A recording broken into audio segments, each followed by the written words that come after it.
Join Cell Academy, Goa's best coaching for IIT, JEE and medical exam preparations for class 8 to 12. Register for Stellar Talent Search exam for class 7 to 12. Admissions are now open for class 8 to 12. We have study centers at Margao, Vasco and Porvorim. गोंयांतले वेगवेगळ्या नुस्तेमारी उदरगत प्रस्तावा खातीर केंद्र सरकारान फाटल्या 4 वर्सांत 107 कोटी 95 लाख रुपया मंजूर केल्यात. प्रधानमंत्री येवजणे खाला मेळपी हो फंड वर्सान वर्स उणो जायत आसा.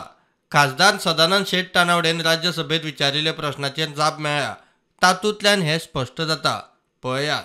2020-21 41 कोटी 46 लाख रुपया, 2021-22 43 कोटी 57 लाख रुपया, 2022-23 13 कोटी 44 लाख रुपया, 2023 म्हणल्यार अंदू आतां मेरेन 8 कोटी 93 लाख रुपया. मंजूर जाल्लो फंड पळयल्यार 2020-21 41 कोटी 46 लाख रुपयांचो फंड मेळिल्लो. 2021-22 तो वाडून 43 कोटी 57 लाख रुपया जालो, म्हणल्यार 2 कोटी 11 लाख रुपया वाडले. मात फाटल्या 2 वर्सांत फंड सापूच उणो जाला. 2022-23 फकत 13 कोटी 44 लाख रुपया मंजूर जाल्ले, एकदम 30 कोटी 13 लाख रुपया उणे. 2023-24 म्हणल्यार अंदू आतां मेरेन फकत 8 कोटी 93 लाख रुपया मंजूर जाल्यात, म्हणल्यार पोरू परत 4 कोटी 51 लाख रुपया उणे. प्रुडंटा खातीर लौकीक शिरकार आनी महेश गाडी.